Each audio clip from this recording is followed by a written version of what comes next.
हे रे की भेलो रे कथिल मन मारने बैठल छै रे बर्बाद भ गेलियो रे भाई उ चौरी नै रहो रे कोचिंग वाली रे उ भाग गेलो दोसर छोरे रे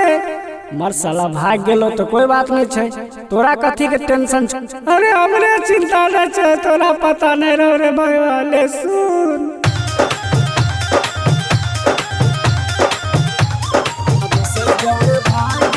म्यूजिक बाय डीजे विकास बेतिया रहो कि ना बाबत ले कमी के उठलाली रे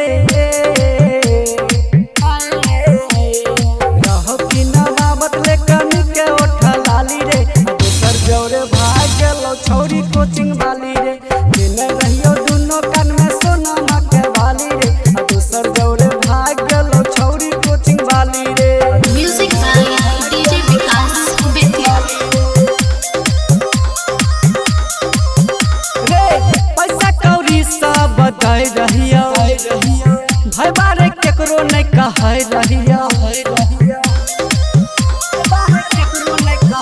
रे पैसा कौड़ी सब बताई रहियो भाई बारे केकरो नहीं कहै रहियो ओकरे चलते भई गेल बैंक पूरा खाली रे ओकरे चलते भई गेल बैंक पूरा खाली रे आ दोसर जोरे भाग गेलो छोड़ी कोचिंग वाली रे देने रहियो दुनो कान में सोना के वाली रे दोसर जोरे भाग गेलो छोड़ी कोचिंग वाली रे म्यूजिक बाय डीजे विकास बेतिया छोड़ी कोचिंग वाली रे साथे होटल में जब जाय रहा 500 से कम नहीं खाई रहा जब जब होटल में जाय रहा 500 से कम नहीं खाई रहा हमर ही पैसा पकाट रहो छाली रे हमरे ही पैसा पकाट रहो छाली रे दोसर जोरे भाग गेलो छोड़ी कोचिंग वाली रे देखही में लागे रहे छोड़ी उ बाबाली रे दोसर जोरे भाग गेलो छोड़ी कोचिंग वाली रे म्यूजिक बाय डीजे विकास बेतिया मतल जवानी के नसाई के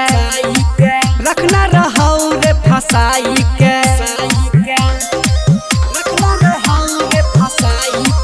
मतल जवानी के नसाई के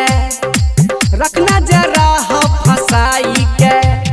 सुने रहियो घर में ओकरे चलते गाड़ी रे घरवा में सुने रहियो ओकरे चलते गाड़ी रे दोसर जोरे भाग गेलो छोड़ी कोचिंग वाली रे बिना रहियो दुनो कान में सोना के वाली रे दोसर जोरे भाग गेलो छोड़ी कोचिंग वाली रे बर्बाद हो गेलियो रे बा।